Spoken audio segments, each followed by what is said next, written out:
Fala, galerinha! Sejam todos muito bem-vindos ao nosso quarto dia e último dia de Meetup Itaúdeira.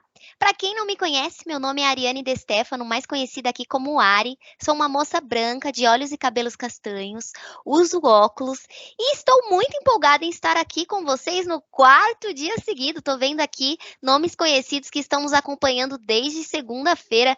Muito bom, gente! Bom, nesse mês o Meetup é dedicado à computação quântica.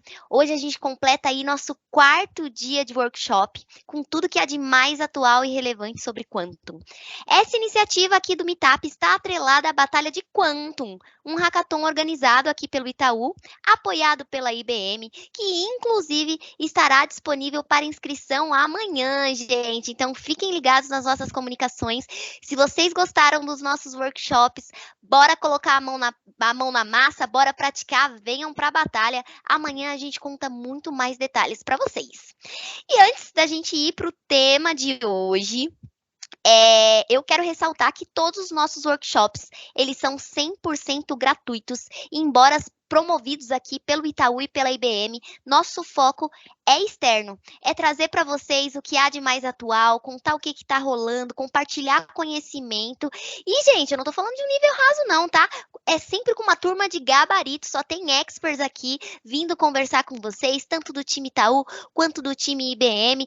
Galera top demais. E bora lá para dar boas-vindas aqui ao nosso hall de celebridades de Quantum. Com vocês, Samurai, nossa rainha do Quantum. Seja muito bem-vinda mais uma vez, Samurai. Bem, eu falei para a área aqui em off, né? Se eu sou a rainha de Quantum, ela é a rainha da energia. Porque para conseguir manter a energia esses 4 dias aqui, só com essa alegria aqui que a Ari traz. Bem, gente, boa noite mais uma vez. Chegamos aqui ao nosso último workshop da série. Espero que vocês aproveitem bastante.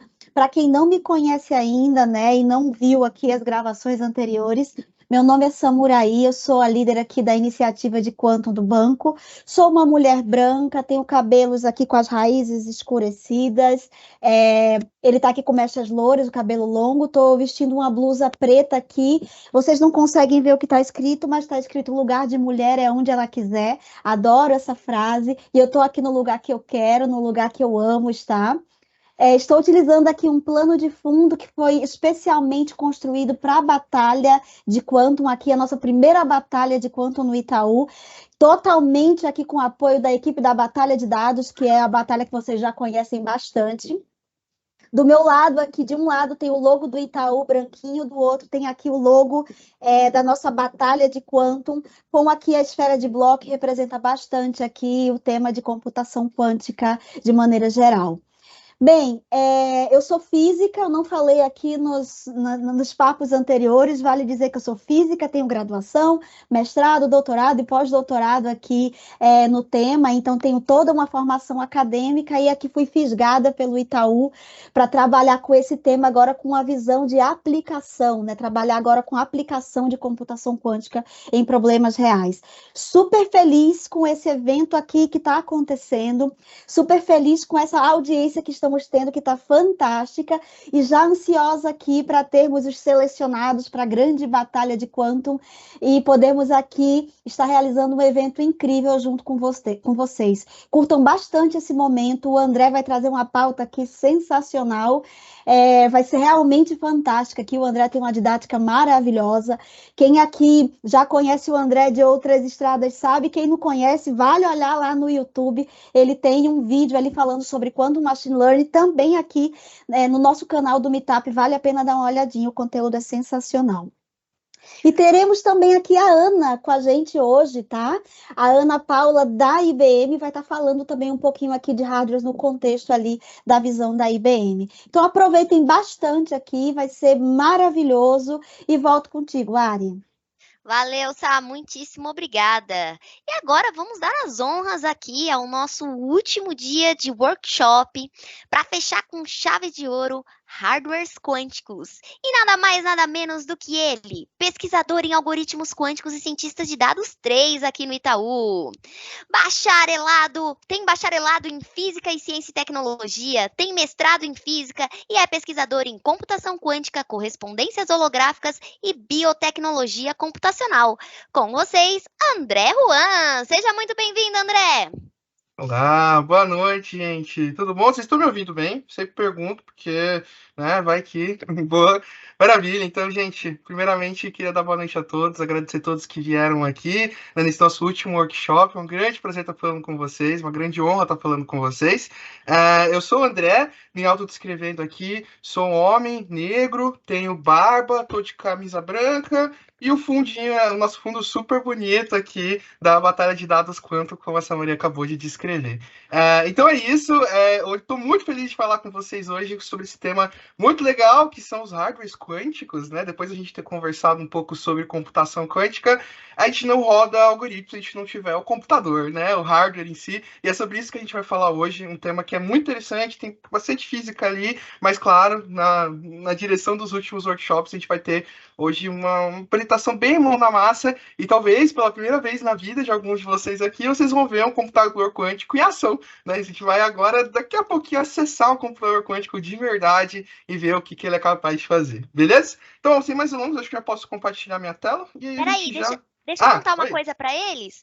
Vou contar para eles como que eles vão mandar as dúvidas, né? A gente tem um Menti, então enviem as dúvidas de vocês. No final a gente vai ter alguns minutinhos para tirar as dúvidas. Mandei aqui no chat também, tem QR Code, tem link. Fiquem à vontade para já enviarem as dúvidas de vocês, que no final a gente vai ter um Momento Itaú Responde aqui, belezura? Agora sim, pode roubar a tela, André. Obrigada. Maravilha, imagina. Bom, deixa eu pegar aqui. Minutinho. Vamos ver se foi. Bom, acho que foi, certo? Sim, estamos vendo. Se você puder colocar só um pouquinho mais de zoom. Beleza, consigo sim. Colocar aqui, ó, em tela cheia. Aí a gente vai conseguir ver tranquilamente. Opa, aí. Tá legal? Todos vendo bem? Tranquilo, gente? Galerinha, passa o feedback aqui pra gente. Pra mim, tá. Aí, todo mundo? Belezura.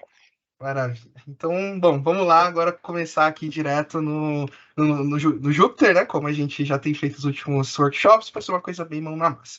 Então, a gente vai falar, né, um pouquinho sobre o que são os hardwares quânticos, né? Em particular aqui com um pouco mais de detalhes sobre o hardware quântico da IBM Quantum, né? Nossa parceira aqui na batalha de dados. A gente vai entender, de fato, como fisicamente a gente implementa todas essas coisas muito legais que a gente viu falar nos últimos workshops, né? O que são os qubits, os gates, os algoritmos quânticos, superposição, né? Tudo isso a gente viu de maneira super abstrata, bem até algébrica até o momento. Agora vai se concretizar, né, em termos de máquinas que a gente tem que construir para, de fato, rodar os nossos algoritmos quânticos. A gente vai falar sobre isso depois dessa pequena introdução, né, mais física aqui. A gente vai, de fato, para a parte mão na massa e acessar essas máquinas, né, com a IBM, com o Qiskit. Então, bom, a essa altura, imagino que vocês já tenham todos aí instalado, né, as bibliotecas. Eu deixei aqui também para vocês. Opa, já vi aqui, ó, um upgrade aí, né, as nossas bibliotecas que a gente vai precisar utilizar, né, em particular aqui, a gente vai utilizar as versões das bibliotecas, de todas as bibliotecas que a gente instalou, conforme está mostrado aqui, tá? Essa é a versão mais atual do Qiskit por enquanto, né?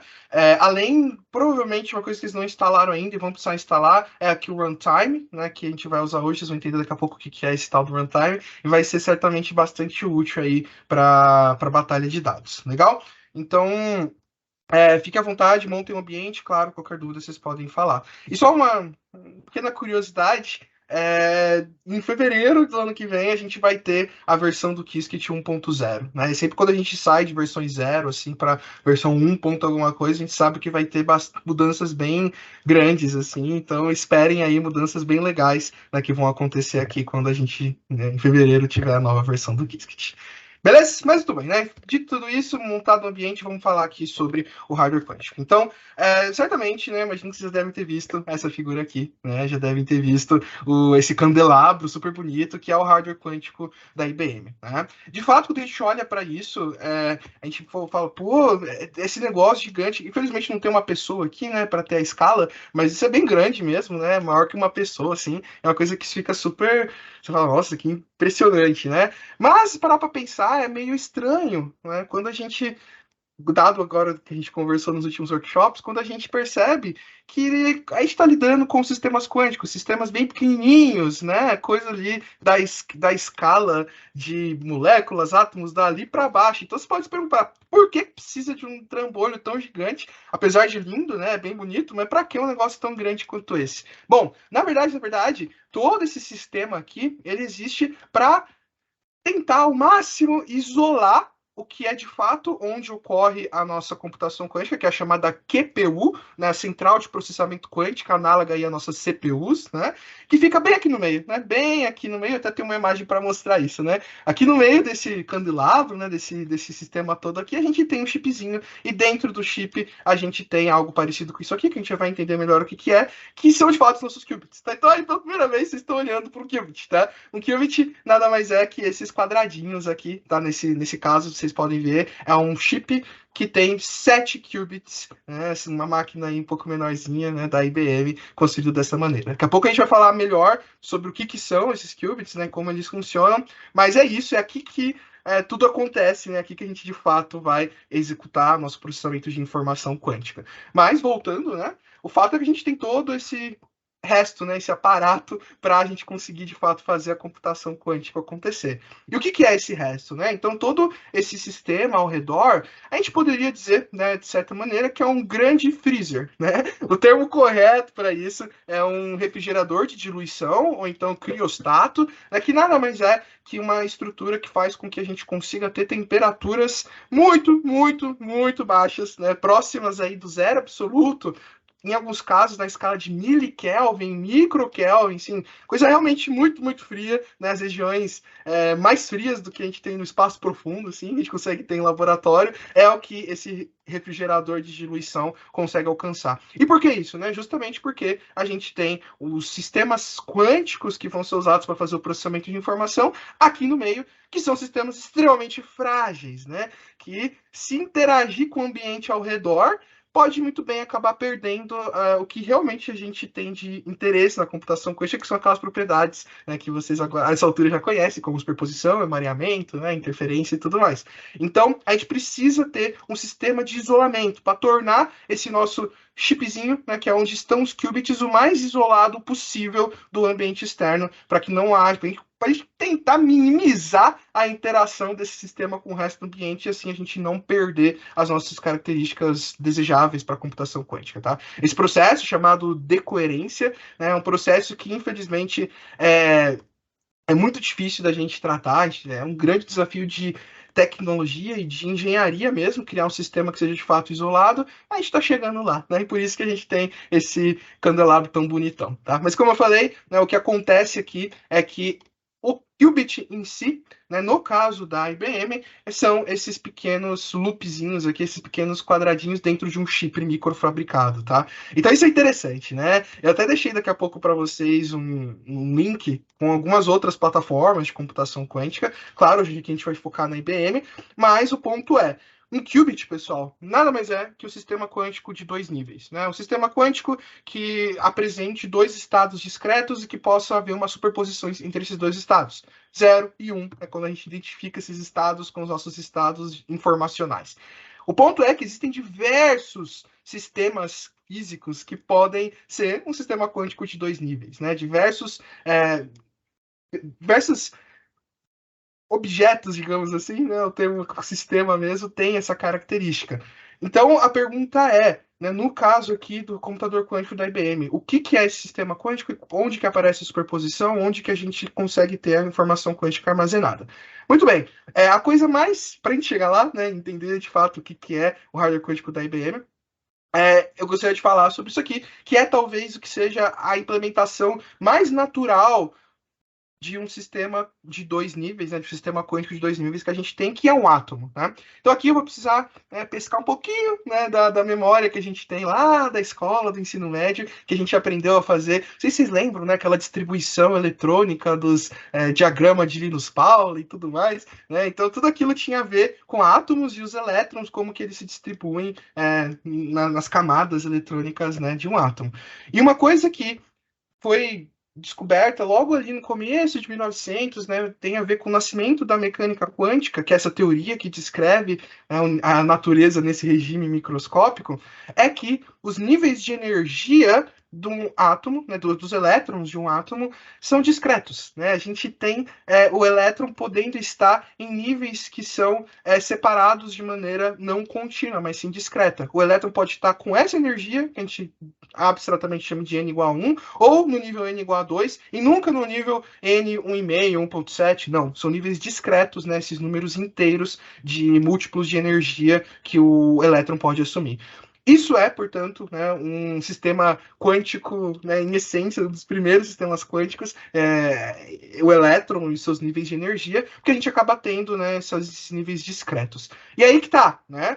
Se a gente focar nesses dois primeiros níveis aqui, né, o chamado estado fundamental e o primeiro estado excitado de energia do elétron, a gente tem uma possibilidade de implementar os níveis informacionais para a gente processar e armazenar a informação. Posso chamar o estado fundamental de 0 e o primeiro estado excitado de 1, e show, né? A gente consegue codificar a informação nos níveis energéticos eletrônicos de um elétron. Né? Então, isso é muito legal, né? Já é uma forma da gente trabalhar, e existem algumas implementações de computadores quânticos, de qubits, que se aproveitam diretamente desse efeito que eu acabei de descrever para vocês, mas né, não é isso que a IBM faz. Né? Como eu falei para vocês, o chip quântico da IBM é um chip mesmo, né, microfabricado, muito parecido com um processador. Quando a gente olha ali um processador, sei lá, da Intel Core, assim, é bem parecido, não? Um chipzinho como esse. Então, cadê os qubits, né?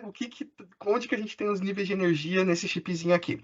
E aí tá, né, esse spoiler que eu dei para vocês. Né? Os qubits supercondutores, que é a tecnologia que a IBM utiliza, são como átomos artificiais. Em que sentido? É como se a gente tentasse, de maneira artificial, né, replicar esse comportamento aqui de níveis discretos de energia num chipzinho microfabricado. Né? Porque por escolhas de design, de engenharia, a IBM não quer trabalhar com átomos, quer trabalhar com chips supercondutores. Então, beleza, como que a gente replica isso? Né? Replica da seguinte maneira.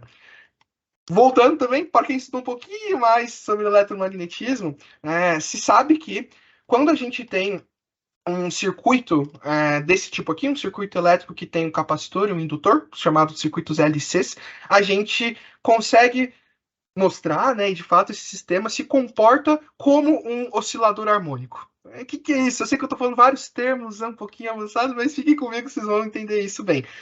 Oscilador harmônico é talvez assim o tipo de fenômeno que mais aparece na física em quase todos os lugares e quase todos os fenômenos, né?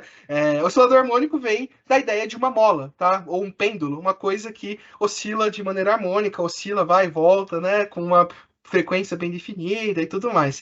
E o que a gente sabe é que circuitos elétricos LC, eles podem se comportar como osciladores harmônicos em termos de armazenamento de energia. Ora, a energia total, né, que está ali fluindo no nosso circuito elétrico, é armazenada como a carga no capacitor, ora, como campo magnético no indutor, e isso fica de maneira oscilatória, como se fosse um pêndulo que vai e volta, como se fosse uma massa numa mola que vai e volta. Existe esse comportamento harmônico em circuitos LC. Só que o que acontece, né? Acontece uma coisa que não é exatamente o que a gente quer. Na realidade, quando a gente olha por esses níveis de energia de um oscilador, de um circuito LC quantizado, a gente acaba tendo níveis de energia que não tem uma separabilidade entre eles que seja muito típica, né? O que eu quero dizer com isso? A diferença de energia entre o estado fundamental e o primeiro estado citado é a mesma entre o primeiro estado citado e o segundo estado citado, que é a mesma de todos os níveis excitados. Isso, para quem já estudou oscilador harmônico quântico, sabe que um oscilador harmônico quântico, que é essa versão quântica de um oscilador harmônico, tem esses níveis de energia aqui separados, né, de maneira super constante, né? Não tem uma separação grande. E qual que é o problema disso?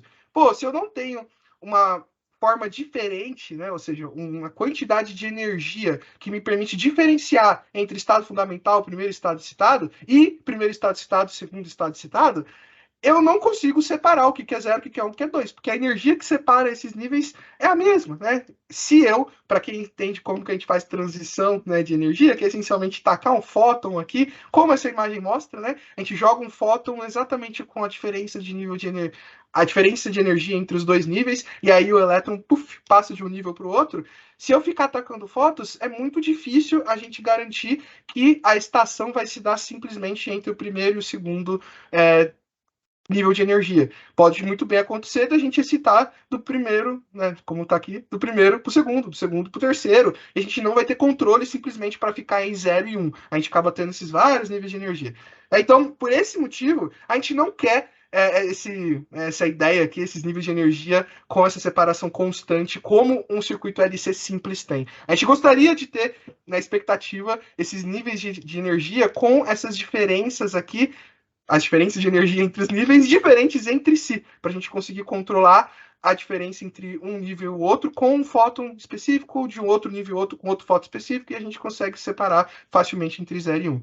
E é por isso que a gente tem que sair da ideia de um circuito LC e modificar, né, esse indutor por um outro componente elétrico, por assim dizer, que é a chamada junção de Josephson, né? Josephson Junction do inglês. O que é isso, né? A Josephson Junction nada mais é que um fenômeno, né? O fenômeno de Josephson, que é o cara, né, que estudou esse fenômeno, ocorre quando a gente pega dois pedacinhos de fio para fazer o nosso circuito, só que esse fio não é qualquer fio, é um fio feito de material supercondutor, né? E lembrando, supercondutores é um tipo de material, de fase da matéria em que a gente acaba tendo zero resistência elétrica, né? Daí a supercondutividade. As coisas conduzem, que é uma maravilha, né? Então, se a gente pegar esses dois fios condutores, no meio deles colocar uma pequena camada de um isolante, onde a energia elétrica não vai fluir, a gente consegue exatamente o que a gente gostaria, que são esses níveis eletrônicos, esses níveis de energia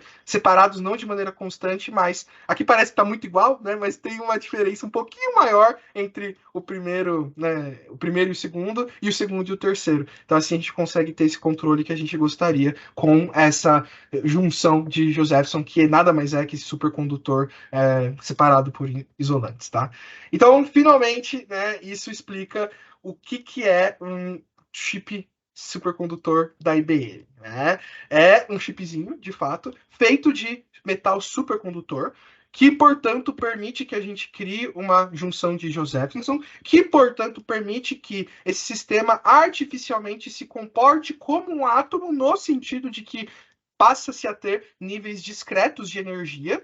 E esses níveis discretos de energia, graças à junção de Josephson, eles são dados aqui por esses gaps diferenciados, né? Então eu consigo muito bem separar o que é o estado 0 do estado 1, como se mostra aqui, estado 0 e estado 1, e a partir disso, pronto, temos os qubits. Basta a gente trabalhar, né, com formas de excitar esse nosso circuito, esse nosso circuito supercondutor, quando a gente querer excitar, e vai para o estado 1, quando a gente quiser voltar para o estado fundamental de energia mínima, a gente vai para o 0, e é assim que a gente codifica a informação quântica num chipzinho supercondutor, tá? Então, isso foi uma pequena introdução, eu sei que foi, talvez, muita física, né? Mas eu queria, pelo menos no último workshop, trazer para vocês um pouco mais da física, um pouco mais de como essas coisas de fato funcionam, né? Como a gente consegue implementar a computação quântica na vida real, que é usando esse tipo, muita tecnologia e muita engenharia, né? Para de fato a gente conseguir implementar um sistema quântico de 2 níveis, que são os nossos qubits. Legal?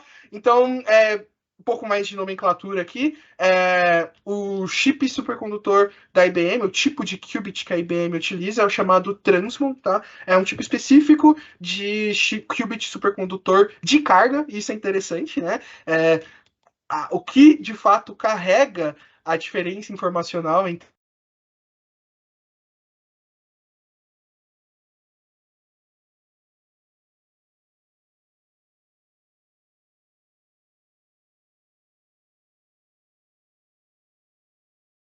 Lights problems, galerinha. Algum probleminha aqui de conexão? Todos vocês estão ouvindo? A gente ouve Deu um você, Ari. probleminha. Ah, O André não. maravilha. O André Foi um travou. probleminha aqui de conexão. A gente já volta, tá? Só um momentinho, a gente tá entrando em contato aqui com o André.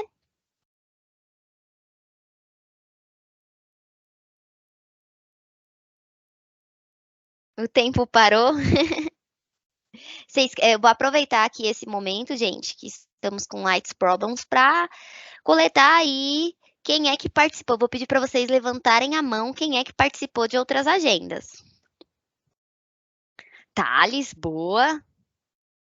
Todos os outros, hoje é a primeira agenda, Samurai. Ó, 21 pessoas estavam aí nos outros dias. Top, só subindo aqui. 38, aí sim, gente. Maravilha, 38 pessoas. Não sei se vocês Gente. tiveram uma oportunidade. Opa, André voltou! Voltei. Não sei o que aconteceu, cara. Do nada, o computador Light problems. Pera um minutinho. Só um minutinho aqui, gente. Tá joia. Ari, aproveitando, a nossa outra estrela já chegou, tá? A Ana já tá aqui com a gente. Seja muito bem-vinda, Ana. Aproveitando aqui o momentinho que o André tá se organizando, ela já avisou. Gente, Show de bola. Desculpa, tá? O computador desligou do nada. Então eu tava compartilhando a tela no outro computador aqui. Ele se sentiu ofendido depois de tanto que você tava falando de potência e do quanto que as coisas eram uou. Aí ele falou: não, eu me recuso. Esse cara tá me usando pra falar sobre isso? Exatamente, esse outro tipo de computador aí vai me substituir e tal. Inclusive já funciona como uma deixa, né, pessoal? Fiquem super tranquilos que a computação quântica não vai substituir a computação clássica, a gente vai sim continuar com os nossos computadores. Então foi só um mal entendido, tá? O nosso computador clássico vai continuar aqui super bem, então vai estar dando tudo certo, beleza? Bom, vocês estão me vendo bem então? Tá tudo certo? Continuam vendo a tela? Estão me vendo também? Tá, sim. Beleza. Só sumiu o fundo legal, né? Uma pena, desculpa aí, gente. Vamos lá, tá voltando aqui, né? Então, é isso, esse tipo de o tipo de qubit que a IBM utiliza é um qubit supercondutor de carga, né? Portanto, porque é a carga que a gente usa, né, para ter essa codificação de energia, níveis de energia em termos da carga, tá? Muito bem.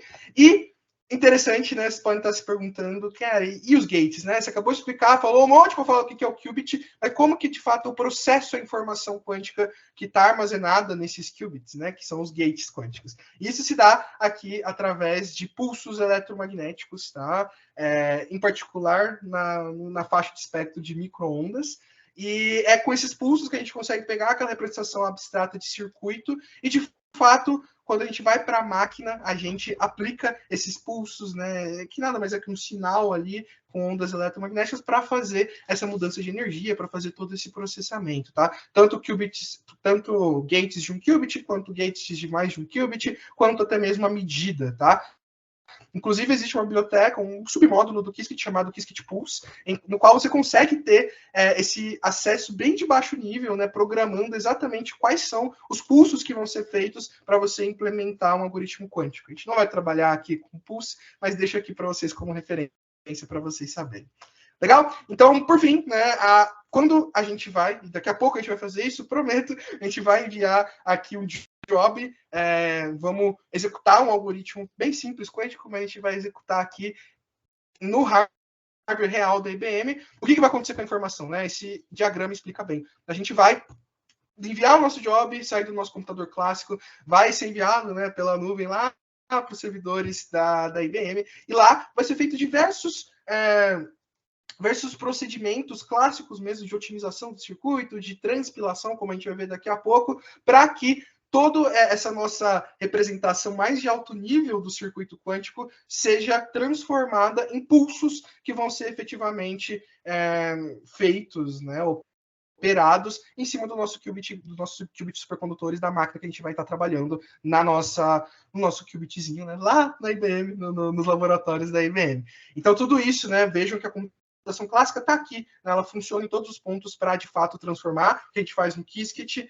em algo físico numa máquina real que está em algum lugar do mundo, né, de maneira remota aqui. E aí, depois que a gente executa o nosso job, aplica todos os gates, faz a medida, a gente lê, né, faz a medida para transformar a informação quântica de volta para a informação clássica, e essa informação é devolvida para a gente, né, passa ali para algum um pós-processamento clássico e é enviada de volta para nosso computador em termos de resultados, tá? Então, tudo isso vai acontecer daqui a pouquinho, quando a gente executar um job, e quando vocês estiverem na batalha de dados, né, trabalhando ali, executando os jobs, né, relacionados ao nosso problema, vocês também vão passar por todo esse fluxo aqui, legal? E tudo isso é feito através da plataforma IBM Quantum Platform, que a própria Ana tinha mostrado para a gente, né? Então a gente vai ver essa plataforma aqui bastante, porque eu vou mostrar para vocês os jobs aparecendo e tudo mais, mas essa carinha aqui, né, que vocês já conhecem, vocês já estão acostumados com ela, ela que faz toda essa orquestração para a gente. Legal? E bom, sem mais delongas, vamos agora para a parte prática, né? Peço desculpas aí pelas interferências que a gente teve. Espero que não tenha sido física demais, mas eu acho que era importante a gente ter um pouquinho assim para ficar mais concreto e que a gente faz, o que é de fato o hardware quântico. Essas coisas existem, tá? São máquinas de fato, e agora a gente vai ver elas funcionando. Então, primeiramente, né, eu vou fazer aqui um circuito quântico muito, muito simples, como vocês podem ver, simplesmente a preparação do estado de Bell. Eu vou mostrar aqui, já fica mais simples, né? Então a gente vai aplicar Hadamard número qubit, depois uma CNOT, isso prepara para a gente um dos estados de Bell, né, em particular que é o estado 00 mais 11, como a gente já viu nos workshops anteriores, né? Então, aqui eu preparo o meu circuito, né, mostro ele aqui bonitinho, e aí depois a gente vai, por início aqui, né, para começar a nossa parte prática, simplesmente simular o comportamento desse circuito usando o Quasar Simulator, né, esse simulador sem ruídos, o simulador perfeito do que deve ser o resultado dessa computação aqui. Né? E, de fato, quando a gente executa, né, passa esse simulador, faz 1024 shots e tudo mais, a gente pega os resultados e está aqui o resultado. Né? Lembrando que na computação quântica, a leitura, né, o último passo do algoritmo, que é a leitura, a medida dos estados dos qubits, vão retornar para a gente strings binárias, né, de 0 ou 1. E esse aqui foi o resultado, que é de fato o resultado esperado quando a gente prepara o estado de Bell. Né? Apenas 00 e 11 em uma superposição uniforme. Né? Veja que, claro, com 1024 shots, a gente não tem exatamente 512, né? Dá uma pequena variação estatística ali, mas claro, né? Isso aqui é simplesmente uma variação estatística.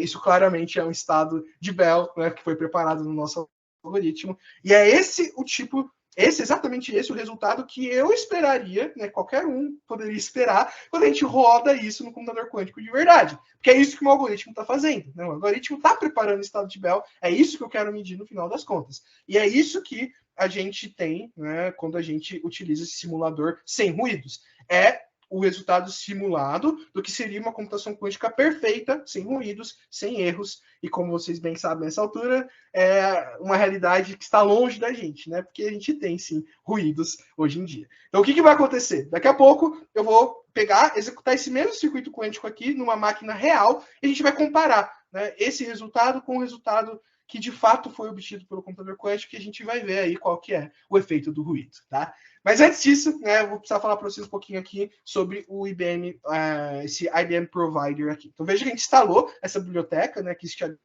IBM Provider, e o que é isso? Né? Como o próprio nome diz, esse vai ser o nosso provedor, vai ser o que vai fazer a comunicação entre a nossa máquina local e a plataforma IBM Quantum, enquanto a gente está programando aqui em Python. Né? Então veja que eu estou aqui no meu computador, tá? Local, 100% local, e eu estou conectado com a cloud da IBM Quantum de alguma maneira. Como que isso acontece? Acontece simplesmente por comunicação por APIs, né? Então a gente tem aqui as requisições, a gente tem os pushes, os gets, tudo isso é de fato encapsulado pelo IBM Provider, né? E a única coisa que a gente precisa fazer para ter esse acesso todo é a gente vir aqui e cadastrar o nosso token, a nossa chave de API, tá? E aí vocês podem estar perguntando onde que eu encontro isso.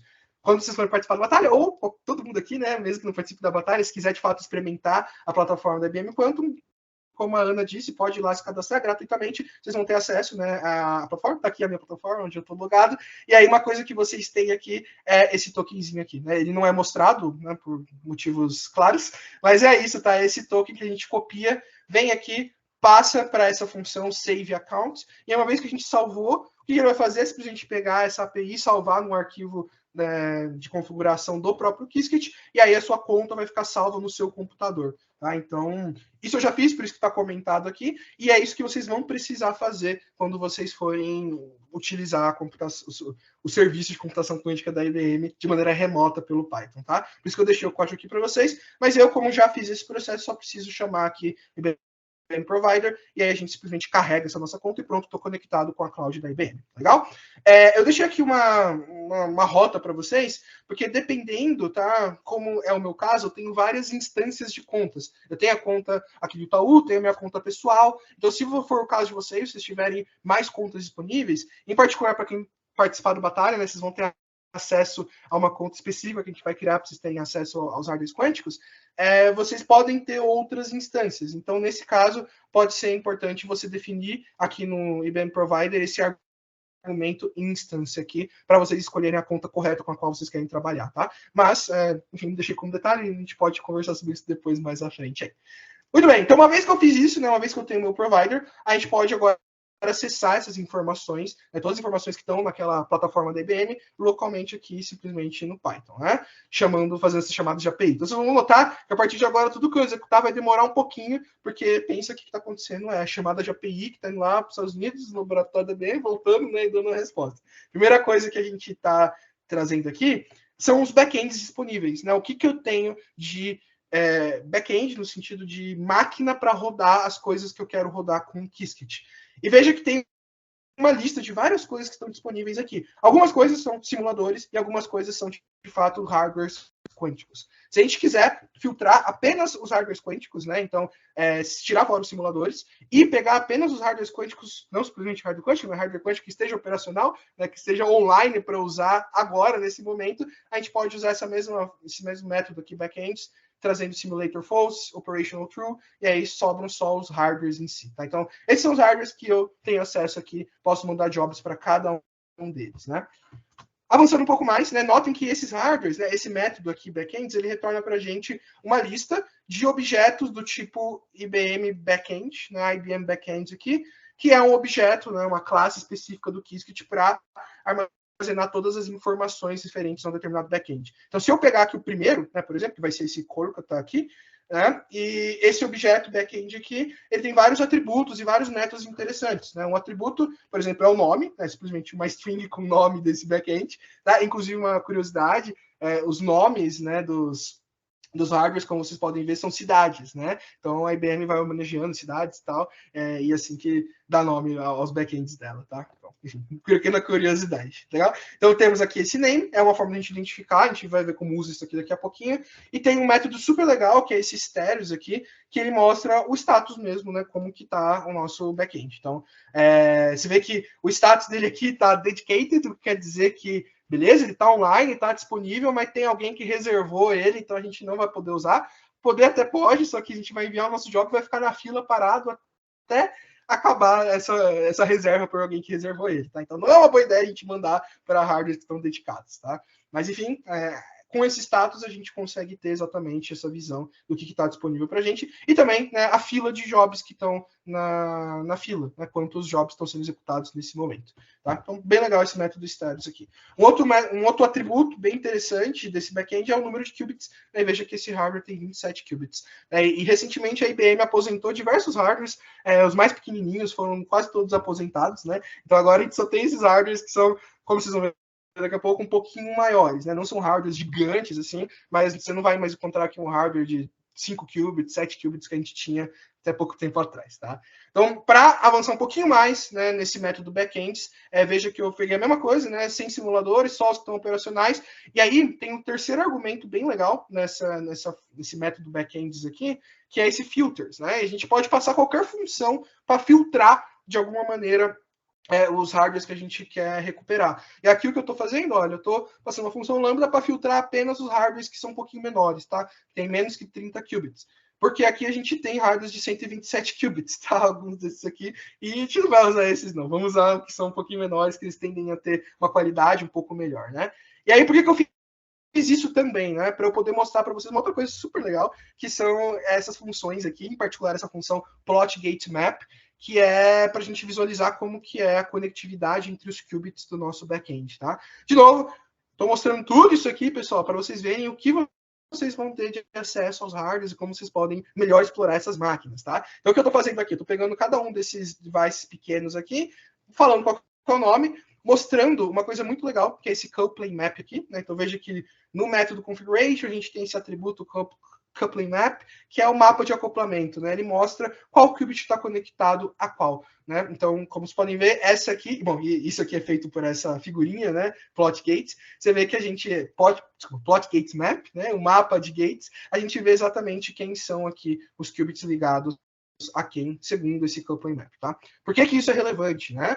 Porque, como já foi falado, né? Inclusive o Victor trouxe um pouco disso, a gente hoje não tem hardwares que são assim, né, super robustos, a gente, né, são hardwares que estão ali começando a serem desenvolvidos em maior escala, então tem muito ruído. Se eu precisar interagir esse qubit 9 com esse qubit 17, cara, a gente vai ter muitas swaps, muitas operações aqui adicionais para conseguir fazer informação fluida aqui para cá, e isso pode atrapalhar muito as nossas rotinas, tá? Então, vocês terem em mente o mapa de acoplamento do hardware na hora de executar um job é muito importante, tá? Então, deixo isso aqui como dica para vocês, tá? E temos os status aqui também, como vocês podem ver.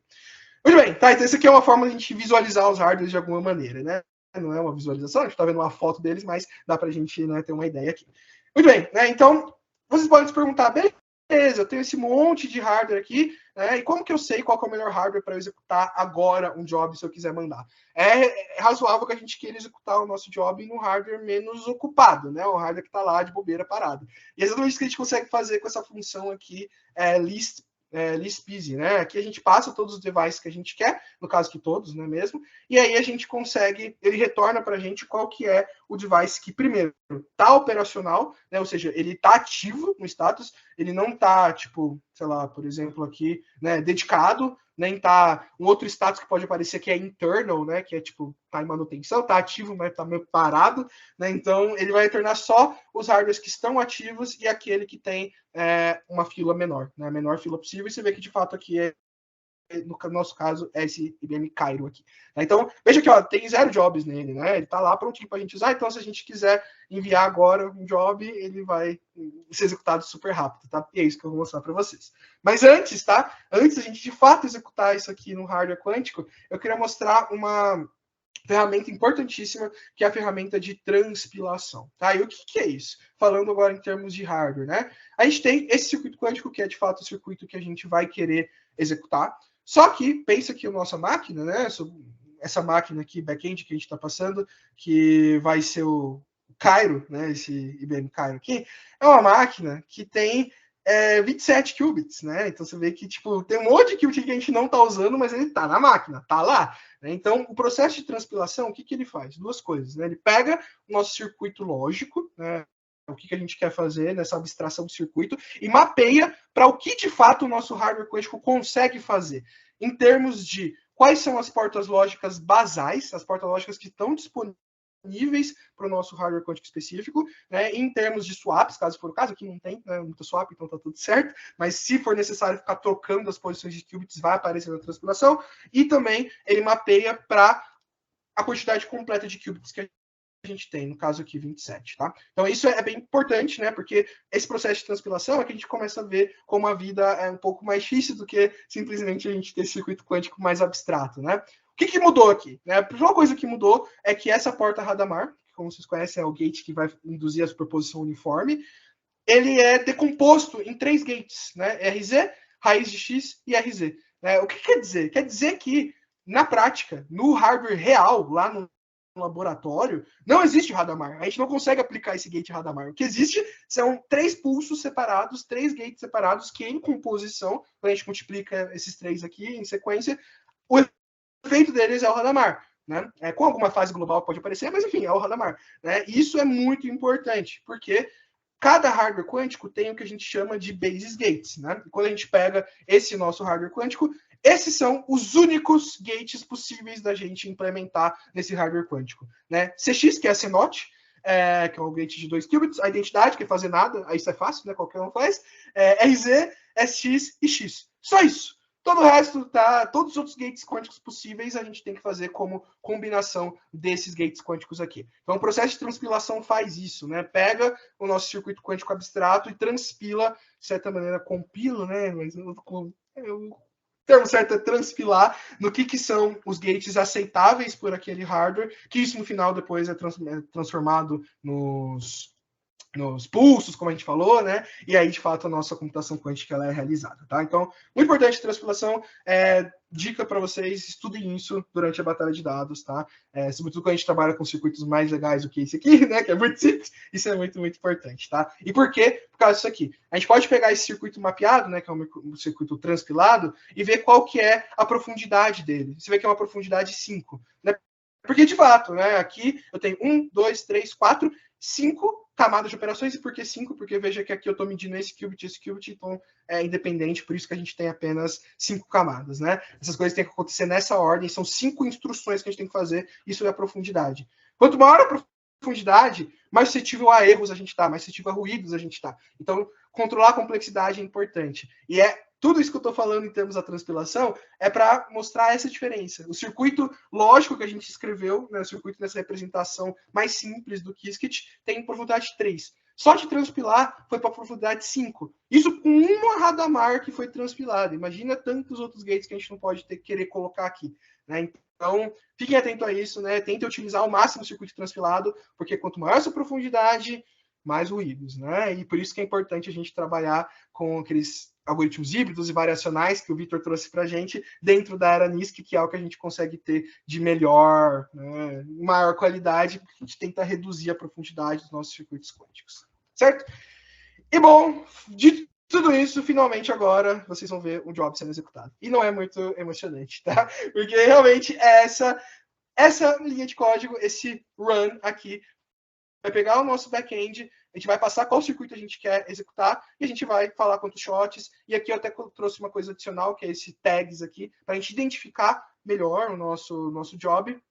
E aí, pronto, você vê que está rodando essa célula aqui. O que está acontecendo? Ele está enviando o meu job, esse job muito simples de preparação do estado de Bell, enviando para a IBM Quantum, e daqui a pouco vocês vão ver que vai até aparecer aqui, né, o job na minha lista de jobs executados, tá? Em execução, na verdade, né? Porque provavelmente não vai ser imediato que ele vai executar. Então, bom, só esperar um pouquinho, como eu falei, agora as coisas podem demorar um pouco mais, né? Porque a gente está trabalhando com API, comunicação online e tudo mais, então, ok, pode ser que demore um pouco, mas talvez está demorando demais. Vamos esperar mais um pouquinho aí, vocês vão ver que vai aparecer aqui na nossa lista, tá?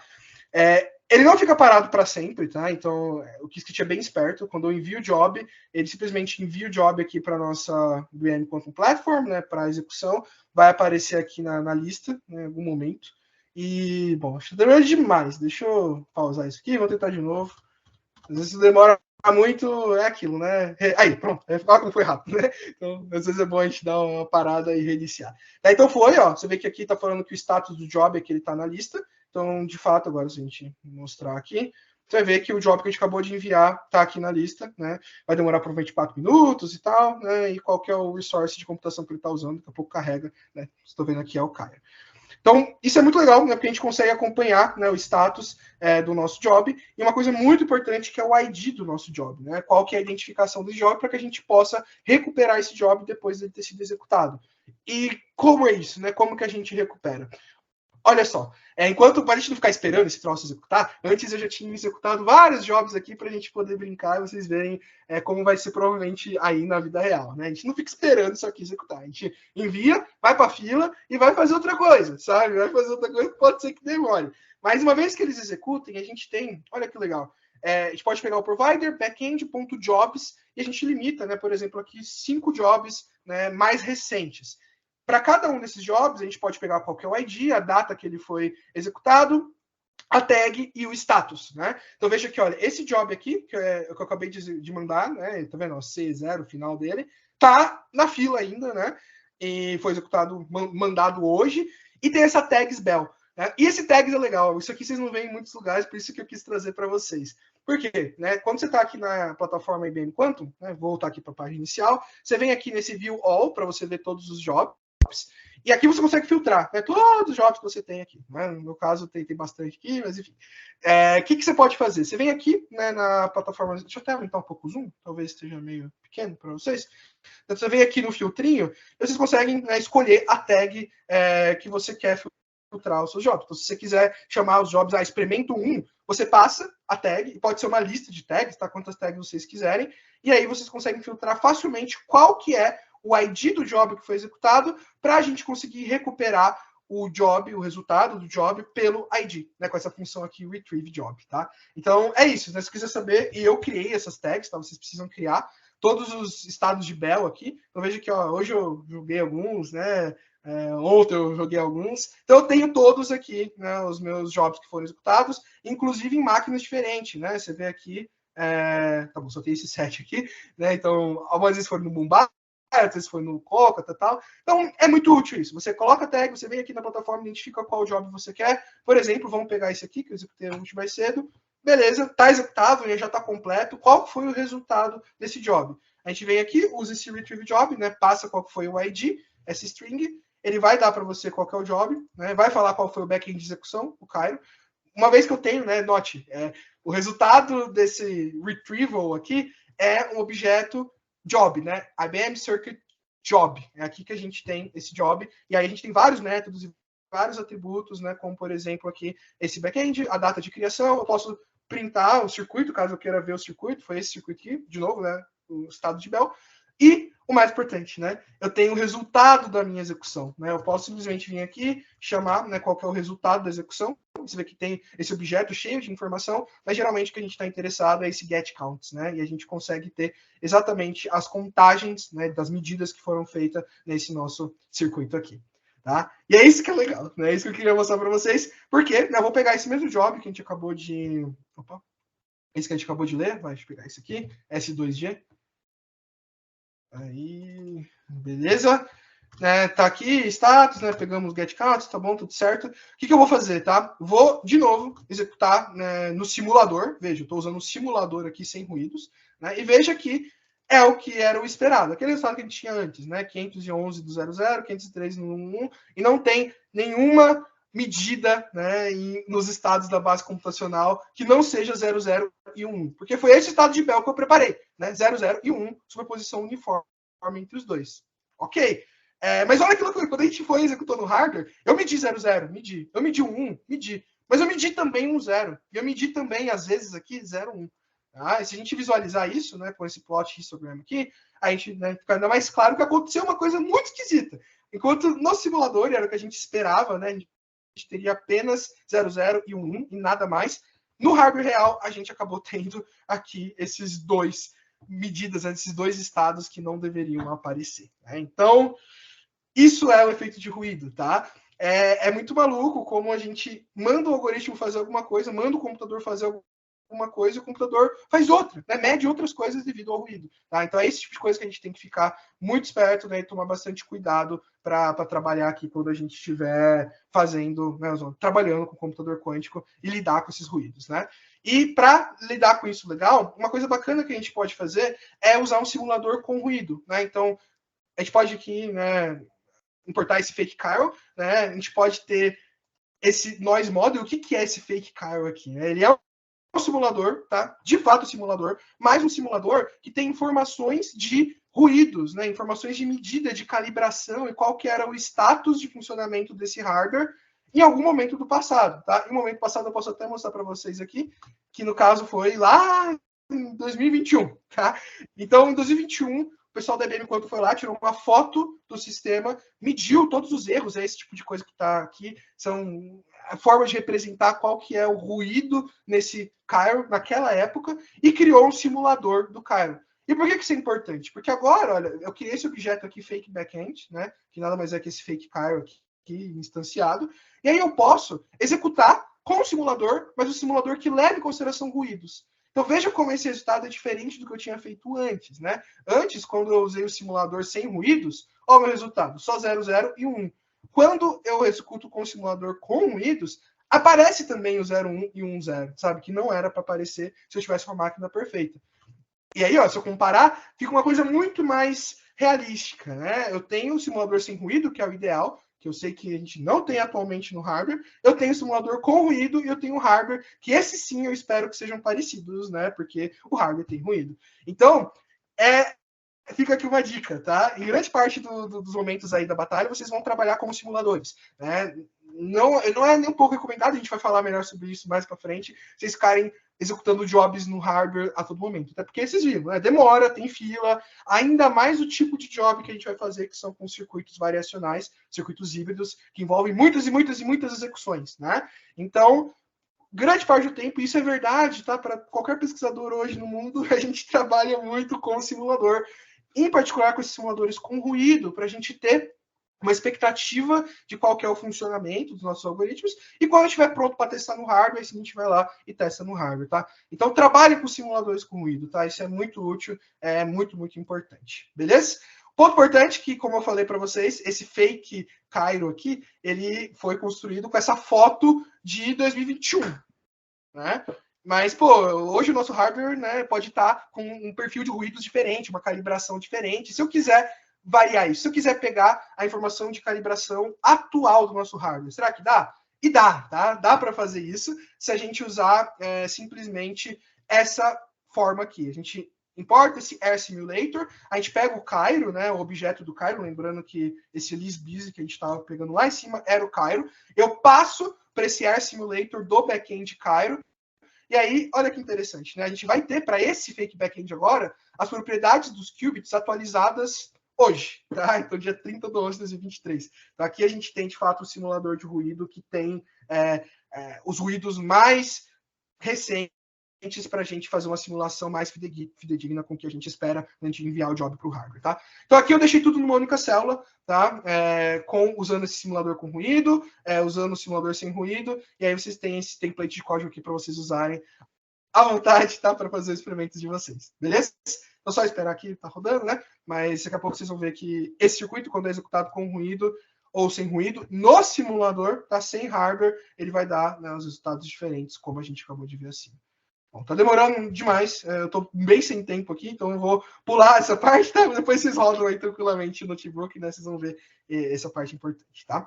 Aqui tem um outro estado, vocês fazem em casa, tá bom? Um GHZ de 3 qubits para ficar mais divertido do que simplesmente, né, um estado de Bell. Então, faço em casa, vejo os resultados, tá? Vocês vão ter o acesso a esse notebook já, eu vou enviar para vocês, tá bom? Última coisa que eu precisava falar, isso é muito importante, tá aqui, pessoal, 5 minutinhos, não sei que eu tô atrasado, não, mas 5 minutinhos a gente fala sobre isso, que é o Qiskit Runtime, tá? Então, o que é o Runtime? O Runtime, pessoal, é um serviço que integra tudo isso que a gente falou de maneira ainda mais integrada, desculpe o pleonasmo, mas a gente tem um serviço mais integrado que permite com que a gente faça rotinas híbridas, que é exatamente o tipo de coisa que vocês vão trabalhar na batalha, e é exatamente o tipo de algoritmo NISQ-friendly, né, mais adequado para a NISQ atual, que é essa integração entre hardware quântico e hardware clássico num loop, né, de vai e volta. Quando vocês viram ontem na apresentação do Vitor, quando a gente vai treinar um algoritmo variacional, um algoritmo híbrido, a gente tem que ajustar aqueles parâmetros. Esse ajuste é feito a partir da medida do circuito quântico e da otimização clássica no loop. Vai e volta, vai e volta, vai e volta. Tipicamente, a gente precisa fazer muitas medidas, né? Vários epoques para a gente conseguir chegar no nosso valor ótimo.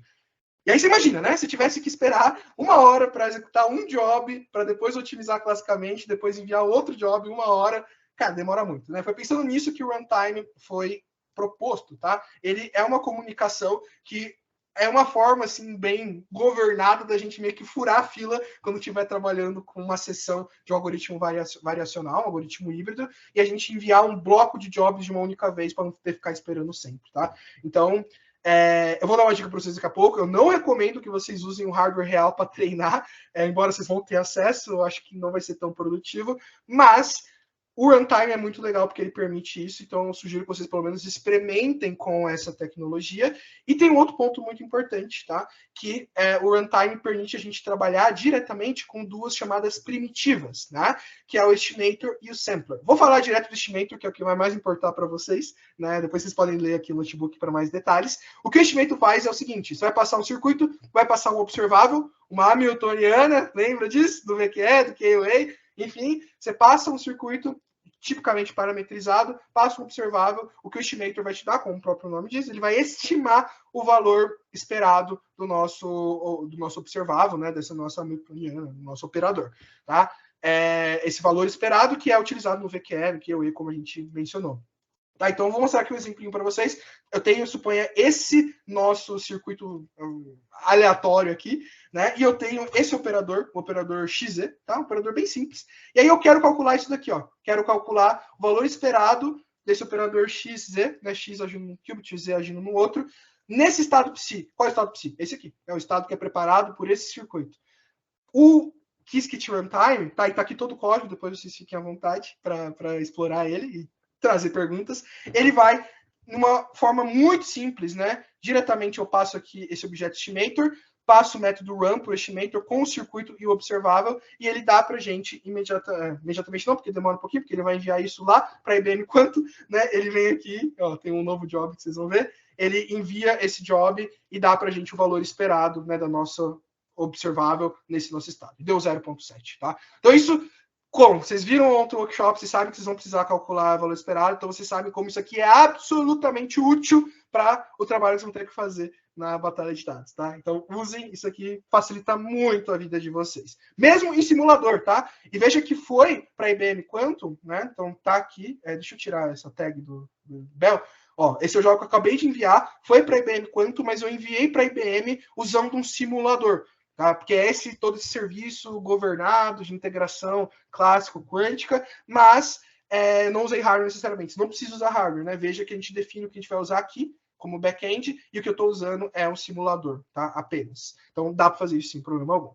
E dá também, por que não, a gente usar um simulador ruidoso, né? Eu posso usar um simulador ruidoso e para fazer isso a gente pega o hardware, pega qual que é o modelo de ruído dele e passa aqui para as opções, esse objeto options do simulador, o modelo de ruído. O que eu estou fazendo? Eu estou essencialmente montando um simulador ruidoso para a gente calcular o nosso valor esperado, tá?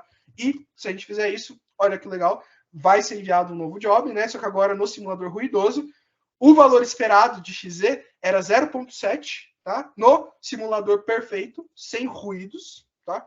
0.7. Quando eu envio, faço essa simulação agora no simulador ruidoso, com ruídos, né? Que é o que a gente espera que seja o comportamento do hardware. Daqui a pouco vai sair aqui o valor, tá? Tá demorando um pouquinho de novo, né? Isso acontece, não vou parar, eu vou dar de novo. Quando demora, eu faço isso, tá?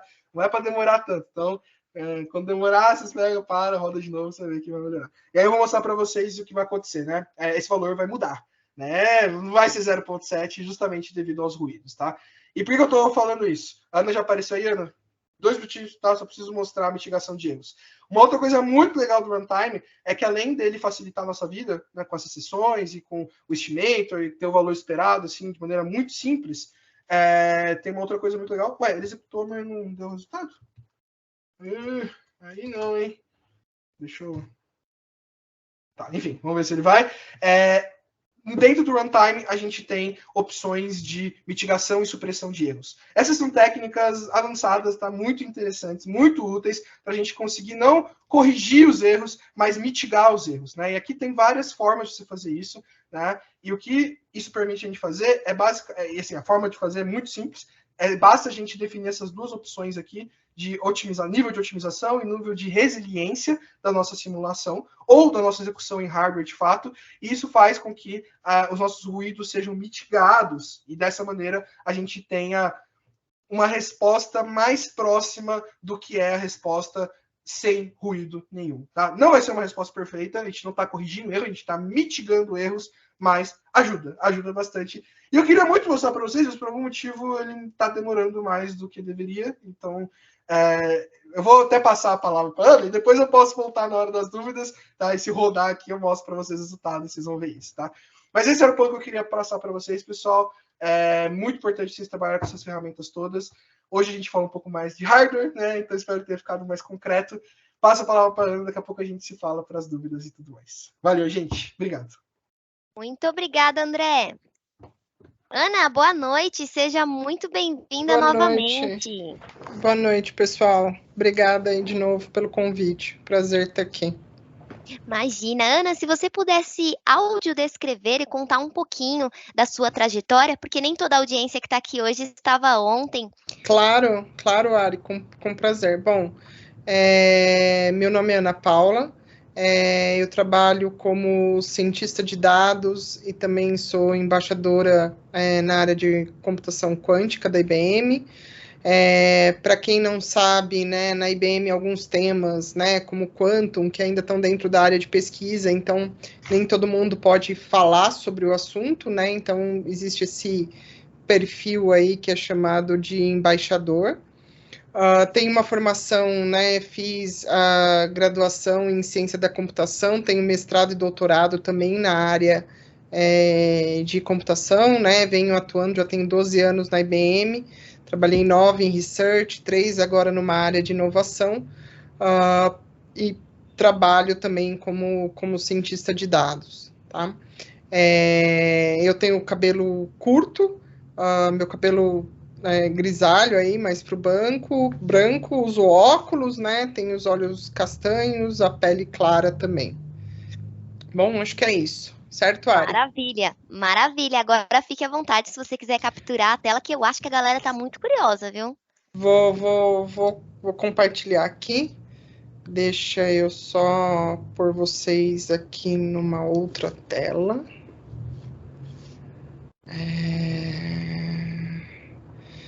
Então é isso, pessoal. Vamos lá, né? Então eu vim aqui, eu não sabia se o Risk, né? O Carlos fez que o outro vai entrar ou não. Vamos ver se ele aparecer aí, a gente habilita ele. Então eu vim aqui falar, na verdade, o meu papel aqui é um pouquinho falar do hardware quanto né, do lado da IBM, assim, né? O que a gente tem de novidade. Semana que vem a gente tem o Summit, a gente deve ter bastante anúncios aí, inclusive o computador quântico com mais de 1000 qubits, né? Então, segunda-feira começa o Summit.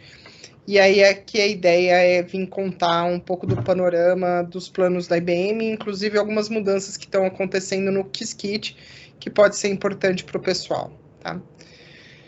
Bom, então, além do que vocês viram aí, do acesso, né, das máquinas que tem, a IBM tem um plano, tem um projeto aí com a Universidade de Chicago e com a Universidade de Tóquio, para num prazo de 10 anos a gente ter um supercomputador quântico, né? Então, a ideia é que a gente tem um cluster, né, com um computador com mais de 100.000 qubits, tá? E também, para quem não sabe, a ideia aqui tem esse videozinho no YouTube, que é bem legal, que mostra o computador de 100.000 qubits, mas a ideia é que vai ser apresentado a partir da semana que vem o System 2, né? Então, todo mundo está acostumado com essa foto que está atrás de mim, o computador quântico, né? Pendurado no teto, né? Que parece aquele candelabro, e a ideia é que agora a gente vai ter o System 2. Então, a gente vai ter uma outra base de criogenia, né? Como o André falou, né? Os qubits de supercondução, eles precisam ficar resfriados a 15 graus milikelvins, né? Mais frio que o espaço. E essa cápsula de criogenia é importante para manter os qubits estáveis, né? Então, esse System 2 agora, a ideia é que ele vai ter, né, uma nova formação e também vai permitir que você combine para ter vários computadores quânticos, né? Então, a ideia aqui de como que vai ser o data center, né? Então, a carinha nova, então essa que vai ser aqui a ideia do System 2, então não mais aquele formato de candelabro, né? Então, o roadmap da IBM, né? Então, o computador da IBM foi lançado já há bastante tempo, né? Em 2016, ele já começou na nuvem, e aí a gente acho que o Risk está na sala, Samurai, se a Ari, alguém aí puder dar permissão, colocar ele também como apresentador, né? E aí a ideia aqui do roadmap é a ideia primeiro, né, for você ter um hardware, você criar uma base de software, né? Então, os circuitos, a parte do Qiskit Runtime, depois criar alguns módulos e algoritmos, né? Como a parte de machine learning e a parte de ciências naturais e de otimização. E aí agora pensar, né, nessa parte do serverless, né, orquestração de serviços, ferramentas de otimização de circuitos e protótipos e tudo mais, né? Então, esse é o roadmap, a gente vem cumprindo o roadmap. No caso do Heron, né, apesar de estar com menos qubits, né, 133, a ideia é que esses qubits tenham menos erros, né? Então, a ideia não é só avançar no número de qubits, mas também na qualidade dos qubits, tá? Ana, aí, desculpa só eu te claro. Rapidinho. É o Carlos Richoto, ele colocou esse nome porque nós não estamos conseguindo achar ele na lista. Deixa eu só falar para ele aqui. Deixa eu ver se ele está aqui. Deixa eu olhar as pessoas. Risk, se você estiver aí ouvindo, mande oi. Manda uma mensagem aí no chat.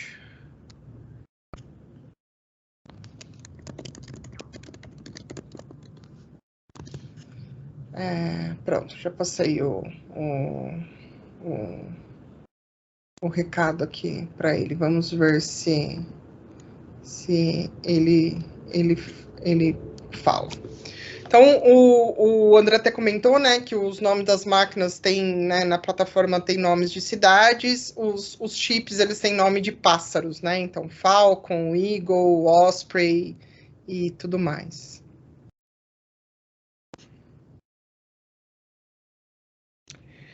E aí um ponto importante, né, que eu não falei, mas a IBM usa algumas medidas, né, então não é só a quantidade de qubits, como eu falei, né, mas também a qualidade desses qubits e a velocidade, né, e a velocidade é uma das coisas importantes, né, porque se nós vamos trabalhar nesse mundo híbrido, né, da computação clássica com a computação quântica, é importante que esse chip, né, quântico opere na mesma velocidade, porque a ideia é que você consiga fazer, né, essa combinação do clássico e do quântico de uma maneira que as pessoas não percebam, né? Então, pense que quando isso estiver em produção, quando isso estiver em evolução, então, quando eu tenho um algoritmo que roda um pedaço na computação quântica, eu não posso ter diferença nesses tempos, tá? Então, a ideia, né, dessas operações por segundo é que eu tenha uma interoperabilidade que não seja perceptível, tá? E aí um outro ponto importante, né, que agora vem sendo o foco, que é a parte do middleware, né? Então, o que a gente quer com o middleware, né? A ideia é que o Qiskit, né, seja um SDK. Então, até comentaram aí no chat, né, que vai ser lançado o Qiskit 1.0, foi lançado hoje, eu vou até mostrar a notícia, que parte desse Qiskit agora não vai ser mais mantido pela IBM, vai ser mantido por parceiros, né? Então, a ideia é que o Qiskit cresça e seja um SDK que permita, né, você projetar, compilar, construir circuitos de computação quântica. E, na verdade, a ideia é que você tenha isso, né, operacionalizado como uma parte do middleware, né? Então, hoje a gente tem diversos hardwares quânticos, então a gente tem do IBM, mas a gente tem outros providers, né? Então, você pega a AWS, a Azure, eles revendem, né, sistemas de outras empresas, então algumas são de supercondução, outras usam outras tecnologias ainda, né, photons, wave traps, annealings, né, então você tem, por exemplo, a IonQ, né, ela está na AWS, na Azure e no Google Cloud, então você tem diversos, né, e como que eu integro isso? A ideia é que da mesma maneira que hoje a gente é um mundo hybrid cloud, né, a gente opera em cloud pública, privada, com diferentes players, isso também aconteça com a computação quântica, né? Então, aqui você tem empresas que vão desenvolver ferramentas e serviços, e aí você vai ter o Qiskit para poder operacionalizar tudo isso daí, tá? Então, a ideia, né? Então, você vai ter o circuito, claro que você vai definir a sua tarefa, você vai ter o sampler, o estimator, você vai preparar para executar esse programa. E aí, na verdade, a ideia dessa vantagem quântica, né, é que você possa escolher, né? Então, a gente viu aí o André, tá demorando, então eu quero fazer um trade-off entre essa acurácia, custo e tempo, né? Então, tem alguma coisa que eu preciso com uma acurácia muito grande, eu posso gastar bastante. Tem alguma coisa que eu preciso que rode mais rápido, mas a acurácia não precisa ser. Tem algo que eu quero testar, então eu não quero gastar muito, né? Então eu quero fazer esse trade-off. E aí, para eu fazer esse trade-off, eu tenho que ter outras ferramentas, né? Então, eu vou ter a ferramenta de otimização de circuitos, né? Uma ferramenta de decomposição. Vou ter uma ferramenta de orquestração, porque se eu vou decompor esse circuito e vou rodar um pedacinho em cada lugar, depois eu preciso juntar tudo, né? E aí eu vou ter o Qiskit Runtime, que vai dizer, olha, isso eu quero rodar nesse pedaço, né? O usuário vai dizer, esse eu quero rodar nesse outro lugar, esse eu quero rodar nesse outro lugar. E aí, na verdade, eu tenho que ter esses orquestradores, tá? Então, aqui só uma animaçãozinha falando, né, do controle disso, né? Então, a ideia é que os usuários, né, os desenvolvedores, tenham esse controle na mão e consigam fazer esse trade-off para que plataforma vão rodar, né? Então, a ideia é que com o Qiskit, com a parte de middleware, as aplicações de software, né? Então, que a plataforma da IBM consiga prover, né? Não só as ferramentas necessárias de software, para as empresas terem essa vantagem quântica. Então, só para vocês terem uma ideia, essa arquitetura que está se pensando, né? Então, eu tenho o meu programa ali, né? Com o Quantum Classical Application or Solution, né? Então, uma aplicação. Quando isso for rodar, então ele vai conseguir entender, né? Essa é a parte clássica, essa parte do computador quântico, então isso daqui vai ser decomposto, isso vai rodar no computador quântico, isso vai ser reconstruído, da mesma maneira que hoje a gente tem, né, GPU, CPU e SPU, a gente também vai ter o QPU, né? Então a gente vai ter os recursos clássicos e a parte da computação quântica, e isso já é containerizado usando a plataforma do OpenShift, tá?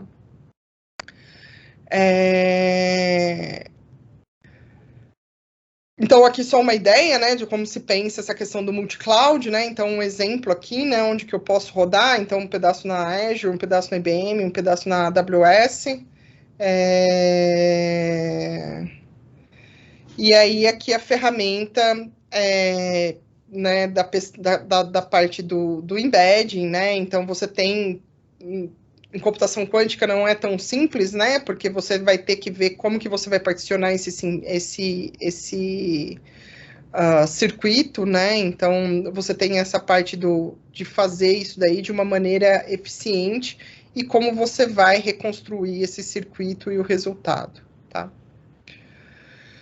Mas não é só ter um computador quântico, né? Então, a missão da IBM é assim, a gente sabe que não é só isso, né? Então, você tem toda uma parte aí de construir um ecossistema, né? Então, primeiro foi avançado o hardware, então tudo que vem sendo desenvolvido, você tem a parte de open source, open science. A ideia é você ter centros de inovação, né? Então, a gente já tem isso nos Estados Unidos, na Europa, né? Na Ásia, onde esses centros de inovação são responsáveis, né, pelo desenvolvimento da mão de obra, de pesquisa, de educação e também de levar o acesso ao computador quântico para outras pessoas. Você tem a parte da adoção da indústria, né?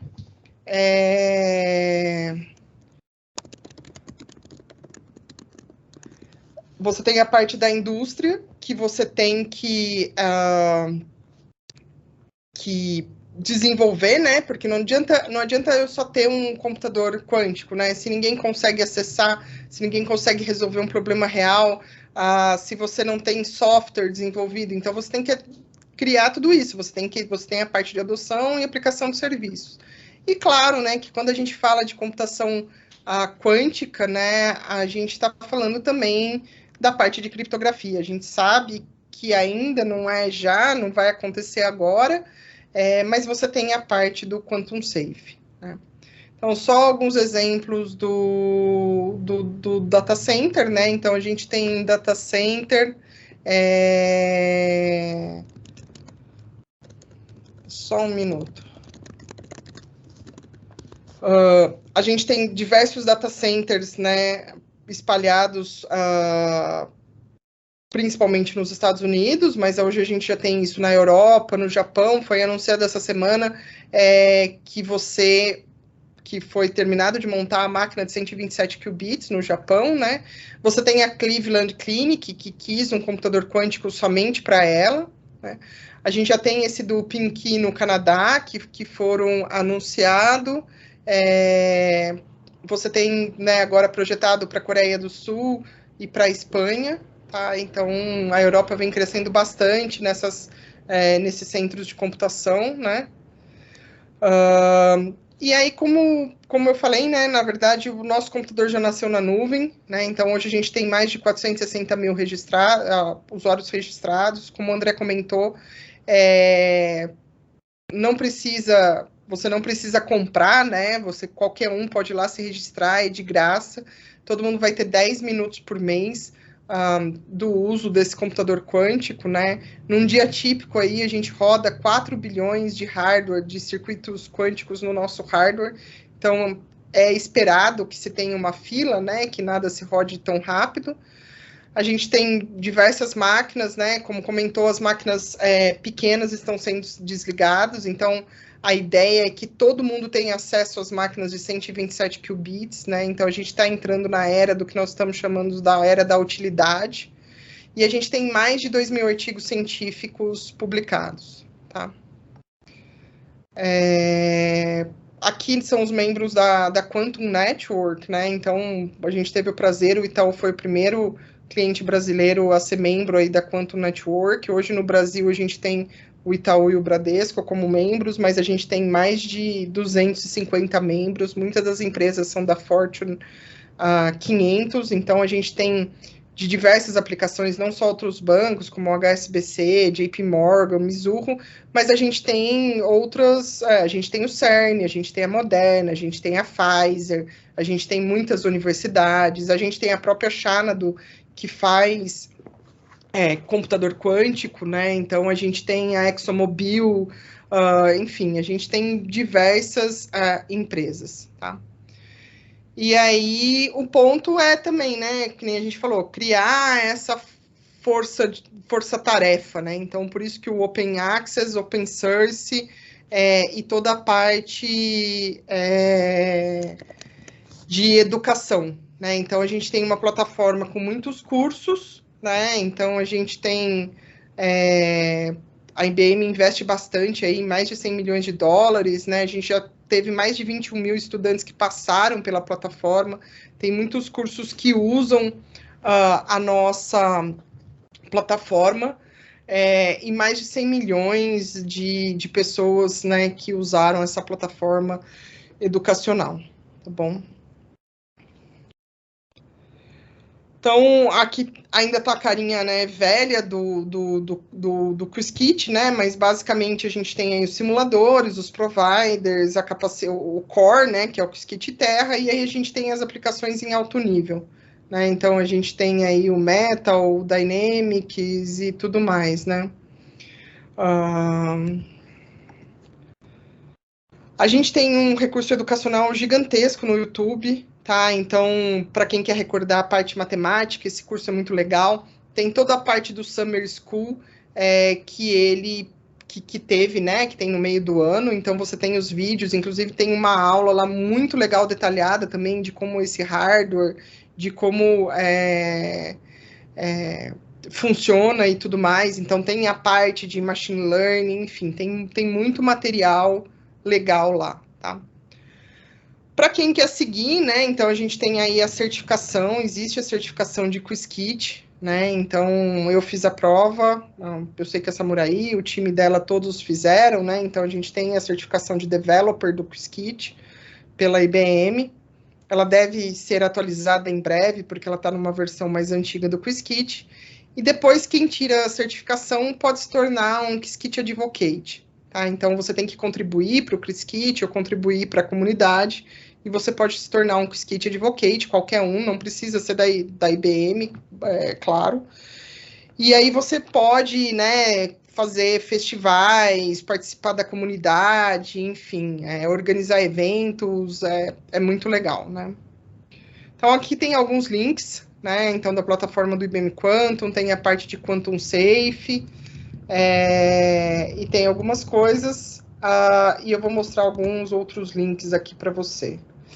Então, aqui, né, a parte da certificação, que eu comentei, é pela VUE, né, então custa $200, tá? É uma prova, tem, se eu não me engano, 60 questões, né, então vem aqui o material para estudar. Aqui é a plataforma, né, do IBM Learning, então agora é o livro do Qiskit e tudo está mudando para dentro da plataforma, né, então você tem os cursos aqui, né, então você tem um curso de VQE, você vai ter um curso básico, você vai ter tutoriais, né, então, inclusive dessa parte do Qiskit Runtime, tem aqui dentro, tá bom? Então, mesmo a API está mudando aqui dentro e tudo mais. Como eu falei, né, a gente está entrando na era da utilidade, né, então, o que é isso? No meio de junho foi publicado um artigo, né, sobre utilidade, então, que se mostrou que, apesar do erro, apesar do ruído, a gente consegue utilizar um computador quântico no estado atual para produzir resultados competitivos, né? Então, para quem quiser ler, tem um artigo, tem um vídeo no YouTube do Jay Gambetta, que é o IBM Fellow e que coordena toda a área do IBM Quantum, explicando o que é isso, e também tem um outro artigo das pessoas que escreveram um artigo explicando e o que isso prova, tá? Então, aqui, na verdade, também tem essa questão da mudança de planos, que está sendo explicada, né? Então, a ideia é que todo mundo utilize as máquinas de 100 qubits. Então, se você está fazendo alguma coisa muito legal, você é de alguma universidade, né? Você gastou os seus 10 minutos, você pode aplicar, né? Então, pedir para o time do IBM Quantum mais créditos, né? Para você continuar testando, tá? Então, como eu falei, né, o Qiskit está tendo importantes mudanças, isso foi publicado, esse daqui é de 18 de outubro, teve um publicado hoje, né, então, explicando as mudanças que estão tendo aqui na plataforma, como que está organizado a documentação. Então, é legal quem estava acostumado com a documentação antiga, olhar para isso daqui para ver tudo que mudou, tá? E aqui, na verdade, acabou de sair essa notícia, né? Então, a ideia aqui é a gente ter, né, uma computação quântica mais confiável, né? Então, como que isso está mudando? Então, como que nós vamos ter aqui toda uma arquitetura, né, com a IBM Cloud e a plataforma do IBM Quantum, como que isso vai rodar, como que eu vou poder submeter. E como eu falei, né, uma nova era do Qiskit, né? Então, o Qiskit agora passa a ser liderado pela comunidade, então está sendo modificada a API. Então, isso é importante vocês verem, porque vocês podem ter problemas aí quando vocês chamarem. E também falando dos provedores, né? Então, agora os novos mantenedores, a gente vai ter o Algorithmic Q, que vai cuidar da parte do Qiskit Nature, o STFC, que vai cuidar da parte de Machine Learning, e a Quantagonia, que vai cuidar da parte de otimização, né? Então, são partners, isso tudo vai continuar open source, mas são outros parceiros que vão manter, não vai ficar mais só sobre a responsabilidade da IBM, tá? E aí, como falou, o Qiskit 1.0, né? Então, isso deve ser anunciado em fevereiro de 2024, né? Então, vai vir uma nova versão, com novas funcionalidades.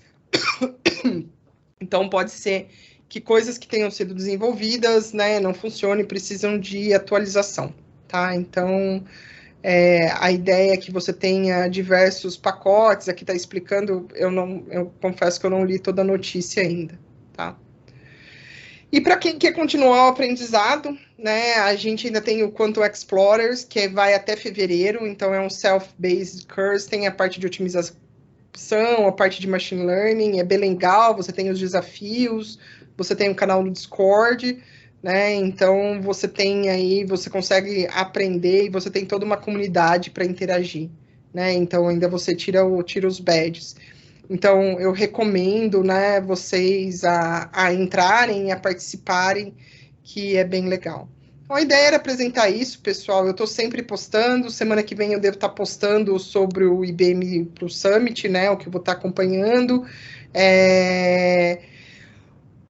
Já existe o livro, né? Falaram aí de IBM Qiskit, existe o livro online, tá? Então tá dentro da plataforma do IBM Quanto, e você tem outros livros da Orion, né? Com Python, do Bob Sutor, de pessoas da IBM, que você pode, que fala sobre a programação de Python e a computação quântica, tá? Então é isso, pessoal, que eu queria apresentar para vocês. Muito obrigada, Ana. Ari, rapidinho, só para um pontinho do que a Ana colocou aqui, que eu queria só até trazer. A Ana falou da certificação da IBM, que custa $200, mas é super legal participar desses eventos que a IBM proporciona de hackathons, desafios. Em geral, dependendo da colocação, algumas vezes eles disponibilizam vouchers também para as pessoas participarem e fazerem essa provinha, tá? Então, eu consegui o meu há um tempo atrás participando de um desses eventos, recebendo um voucher. Então, fica Bem atento, lembrado, participa. Samurai.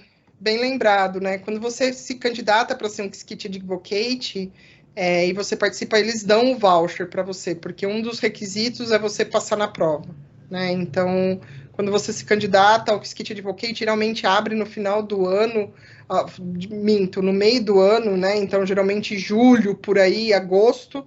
Então, aí eles dão o voucher para você fazer a prova, tá?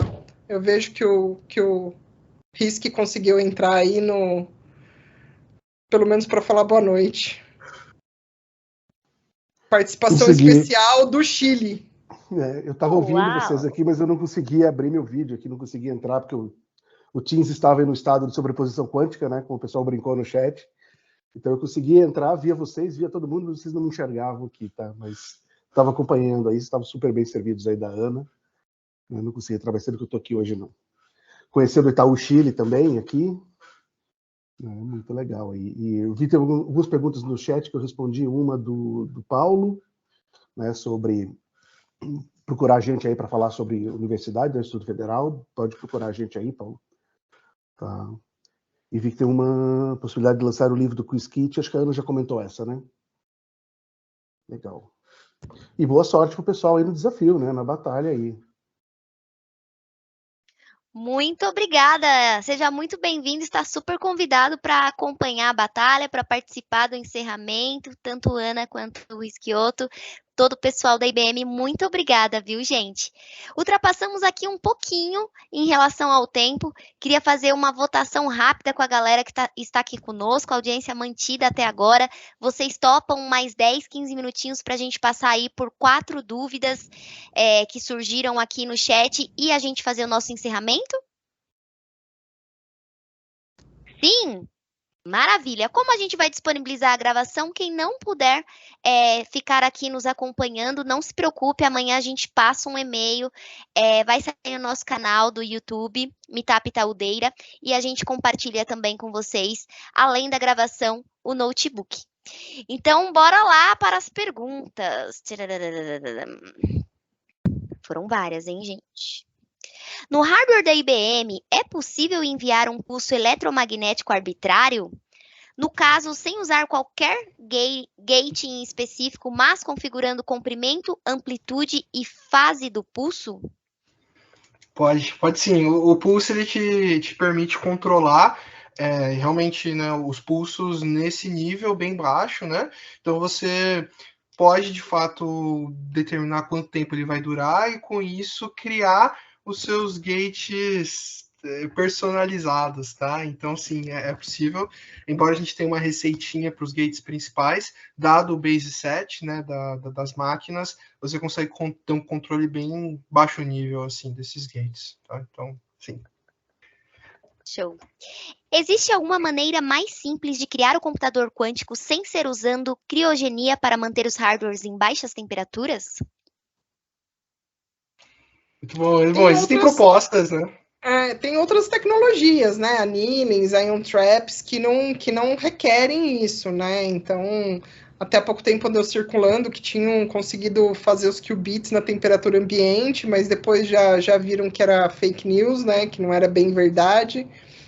Então, existem outras tecnologias. Por enquanto, a gente não tem uma que diga, essa é a melhor. A IBM acredita nos qubits de supercondução por diversos motivos e razões, mas, como eu falei, existem outras tecnologias sendo discutidas, né? Boa. Temos uma pergunta. Opa, pode complementar, desculpa. Não, só ia mencionar que existem vários trade-offs, né, entre as tecnologias. Então, o fato da criogenia, de fato, é um fato muito importante, né, que leva muitos custos, mas tem vantagens muito importantes de você usar chips supercondutores, né, que algumas outras plataformas podem não ter. Então, mas é isso, não tem uma resposta ainda, né, definitiva com relação a isso. Vamos ver o que o tempo vai dizer. Não dá para dizer qual é a mais fácil de implementar, mas a gente pode dizer que existem muitas. E fotônico, por exemplo, não precisa de temperatura baixa, né? A gente pode trabalhar com temperatura ambiente. Mas assim, não dá para dizer que é mais fácil, né? Não tem uma arquitetura que a gente consegue dizer que é mais fácil que outra. Boa. Temos uma pergunta direcionada para o André. Caro André, quais seriam as áreas de exploração na melhora dos algoritmos quânticos, tendo em vista a interferência? Certo. Eu imagino que seja a interferência, né, o fenômeno quântico, e é muito interessante isso, porque talvez o fenômeno quântico mais importante em absolutamente todo e qualquer algoritmo quântico é a interferência, no sentido de que o que o algoritmo quântico vai fazer é orquestrar interferências construtivas para a resposta correta do seu problema e interferências destrutivas para as respostas incorretas, né? Dado que a gente tem a superposição e dado que no final a gente vai medir algo, né, a nossa distribuição ali de probabilidades, cara, pode ser muita coisa, né? É probabilístico, como vocês sabem bem da mecânica quântica. Então, o objetivo dos algoritmos quânticos é justamente isso, né? É coordenar essas interferências de modo que sejam construtivamente interferidas as soluções corretas. Então, de certa maneira, todo algoritmo quântico busca isso, embora nem sempre seja óbvio que isso está sendo feito, né? Mas, de certa maneira, isso sempre é feito. Agora, se talvez a pergunta foi no sentido de ruídos, né, interferência mais no sentido de ruídos, existem duas áreas, né? A principal área que é talvez assim um dos grandes objetivos a longo prazo da computação quântica é a teoria de correção de erros e erros quânticos, né? Inicialmente, quando começaram a propor a computação quântica, se achava que nem era possível fazer correção de erros, mas aí Peter Shor mostrou que sim, em certos regimes é possível sim, mas até hoje, embora existam vários códigos de correção de erro, a gente ainda não tem qual que é o protocolo que vai de fato nos permitir corrigir erros, né, e manter a computação quântica coerente por muito tempo. Esse é um lado, né? E, de novo, é uma coisa em desenvolvimento. E tem o lado da supressão e mitigação de ruídos, né? Que é o que eu mostrei para vocês, que está, inclusive, implementado no runtime. São técnicas que não corrigem erros, mas tentam mitigar, né? Tentam fazer com que os erros não afetem tanto, assim, a performance das nossas computações, tá? Então, não sei qual sentido foi a pergunta, mas fica aí a resposta em ambos os casos. Outra pergunta. No cenário atual, existe alguma faculdade no Brasil que está focada em pesquisa em hardware quântico? Em especial, Transmon Qubits? Olha, que eu saiba, não, tá? A tecnologia de supercondutores é uma tecnologia que envolve, né, microfabricação, como eu falei para vocês.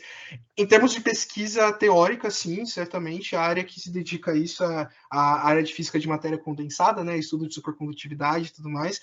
Fora do Brasil, existem hoje já programas, até mesmo de bacharelado na chamada engenharia quântica, que lida não somente com o design dos chips supercondutores, ou outros tipos de chips, como também o middleware, como a Ana disse, o sistema de controle e tudo mais. No Brasil, trabalho experimental com chips supercondutores eu não conheço, embora sim a gente tenha algumas máquinas quânticas no Brasil, que são tipicamente qubits de ressonância magnética, tá? Então tem em alguns lugares algumas máquinas bem experimentais, sabe? Bem coisa de laboratório mesmo. Supercondutor eu desconheço, não sei se alguém aqui, Samurai, talvez, Kana, que vocês conhecem. Não, a resposta ia ser a mesma. Eu também não sei se tem especificamente para supercondutores. Talvez até tenha algo laboratório, mas uma coisa assim super pequenininha, tá? Mas não numa escala que a gente consiga fazer experimentos relevantes, tá? Boa. Temos aqui, ó, várias perguntas sobre indicação de livros ou materiais para estudar mais sobre Qiskit. Ah, legal. Acho que o principal material é o textbook do Qiskit, né? Como a Ana trouxe aqui. A Ana, na verdade, trouxe um monte de link, né? Acho que ali tem muita coisa para vocês estudarem, né? Mas o textbook do Qiskit é muito legal porque ele vai introduzir conceitos de computação quântica enquanto te ensina o Qiskit, né, no ambiente bem interativo Python. Então, acho que é a principal recomendação. Tá passando por mudanças esse livro, né, esse textbook, mas vocês conseguem encontrar aí e é muito bom. Realmente muito bom. Vai do básico até aplicações mais avançadas, tá? Para fechar, a última perguntinha. Os problemas do Hackathon Batalha vão ser para mais ou menos quantos qubits? Olha, a gente vai falar mais sobre batalha, né, em alguns encontros aí no futuro. Ficou o fato curioso, se inscreve, né? Se inscreve. É isso, né, André? É isso, eu vou falar só isso mesmo. Mas assim, vocês vão ter acesso às máquinas, vocês vão ter acesso à simulação, a gente vai ter que ponderar, e na verdade essa é uma pergunta que vocês vão ter que responder enquanto desenvolvem a questão, tá? Então se inscreve aí. Deixa eu dar um spoilerzinho aqui para a galera, só para o pessoal ficar empolgado. O número de qubits vai variar de acordo com as questões que a gente tem, tá? Mas não vai ser nada que seja impossível de ser realizado por simulação. Até mesmo que a gente entende as limitações ali do hardware quântico real hoje e seu ruído, tá? Mas, então fica atento, eu não vou dar o número exato, então a gente vai ter questões diferentes ali, com quantidade de qubits diferentes, mas vai ser algo que você vai conseguir simular, e aí a ideia é que você consiga implementar também de maneira ótima no hardware real, tá? Vai ser divertido. Inscrevam-se. Exato. E, gente, aproveitando aqui a audiência de vocês, quem ainda não confirmou presença, confirme, tá aqui no chat o link, confirmem a presença de vocês. Com os e-mails que vocês enviam, a gente faz comunicação, vamos divulgar aí a abertura da batalha, regulamento, formulário de inscrição. Então, não esqueçam aqui de confirmar a presença de vocês. Passamos pelo momento Itaú Responde. Antes de finalizarmos, queria passar alguns recadinhos para vocês. Bora lá, então, relembrar o que a gente teve nessa super semana. Gente, foram 4 dias intensos, muito conteúdo bom.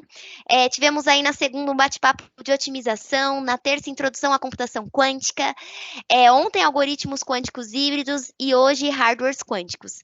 Se vocês perderam, não conseguiram assistir, entraram atrasados, saíram mais cedo, estava no trânsito, não deu para assistir, não se preocupem, tá? Tá tudo no nosso canal.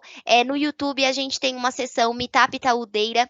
Nós já disponibilizamos as últimas 3 gravações e por e-mail hoje a gente também mandou os notebooks. Inclusive, se vocês forem lá na gravação, nos links, já tá também... no link não, desculpa. No comentário do vídeo já está disponível o notebook. Então, aproveitem. Mais uma vez aqui, ratificando essa parceria, Itaú IBM, trazendo conteúdo de ponta com experts da área, direcionado para todos vocês, tá? Inscrições para o Hackathon. Vamos divulgar em breve, tá, gente? Vamos divulgar informações, regulamento e tudo mais. E aí, como eu tinha dito, perdeu alguma coisa da agenda, deseja rever? Bora lá para o nosso canal. Nosso canal aqui, YouTube, passei para vocês também.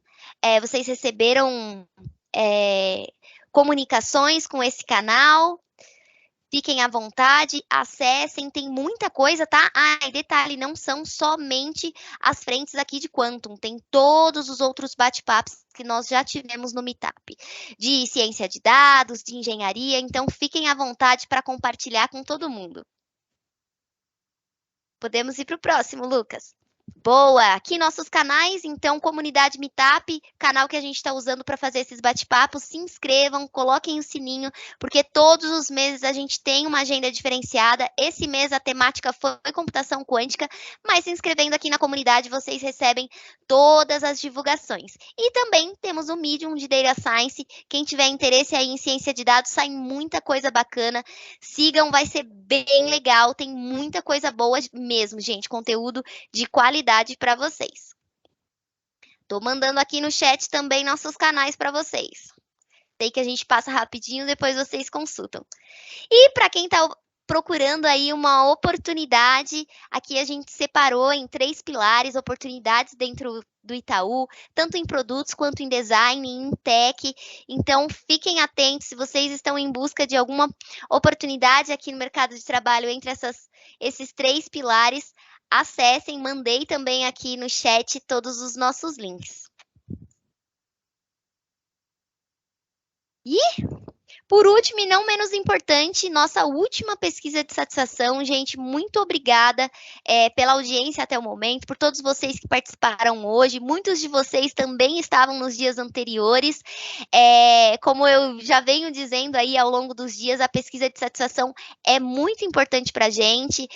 Essa iniciativa aqui, a gente quer que ela se repita cada vez mais e que cada agenda seja melhor do que a outra. Então, pode ir de coração aberto, dizer o que vocês gostaram, o que vocês não gostaram. Lembrando aqui que a pesquisa de satisfação ela é bem rápida e ela é anônima. Então, fiquem tranquilos, fiquem à vontade para, de fato, colocar se vocês gostaram, se vocês não gostaram, o que vocês acharam do tema. Isso é muito importante mesmo. Todos esses dias a gente estava aqui conferindo os feedbacks e tentando melhorar cada vez mais para que a próxima agenda seja melhor e que nos próximos meses do ano que vem a gente traga mais conteúdo para vocês. Tá joia? E tcharam, tcharam, tcharam, agora chegou a hora de falar da tão famosa batalha, o nosso hackathon. Ele vai acontecer do dia 15 ao dia 17 de dezembro. Isso mesmo, gente, vamos começar numa sexta-feira e terminar em um domingo. Para quem trabalha, a gente sabe que a rotina é super agitada, quem trabalha, quem estuda, quem tem suas linhas de pesquisa. Por isso, como a gente fez aí aberto para o Brasil todo, a gente se programou para fazer no final do ano, já pensando em calendário escolar também, que a gente sabe que a galera está na universidade, tem muita coisa, muito projeto, tem mestrado, tem doutorado, então a gente procurou essa data para não impactar tanto. Tá quase no Natal? Tá quase no Natal, mas imagina que presentão você ganhar aí a batalha de Quantum, vai ser sensacional. Então fiquem ligados nas nossas comunicações, quem ainda não colocou o e-mail aqui, coloque, porque em breve a gente vai soltar o regulamento, vai soltar o formulário de inscrição e a gente aguarda ansiosamente por todos vocês. Encerramos aqui. Muitíssimo obrigada pela presença de todos vocês. Inscrevam-se para o Hackathon Batalha de Dados. Em breve a gente manda aí todas as informações. Mais uma vez, um super obrigado a Samurai, que puxou essa iniciativa aqui dentro do Itaú. A parceria com a IBM, hoje representados aqui pela Ana Paula, pelo Carlos. Gente, muito obrigada por essa semana incrível. Ainda tem muita coisa no Hackathon. Vocês são sempre muito bem-vindos. E obrigada ao André, que conduziu aí hoje Hardwares Quânticos, nossa quarta agenda para fechar aqui nossa série com ciclo de ouro. Ciclo de ouro não, chave de ouro. Muito obrigada mais uma vez aqui, Organização Itaú, apoiada pela IBM. Obrigada pela presença de todos vocês, gente. Aguardo vocês na inscrição da batalha, hein? Bora lá, galera. Valeu, gente.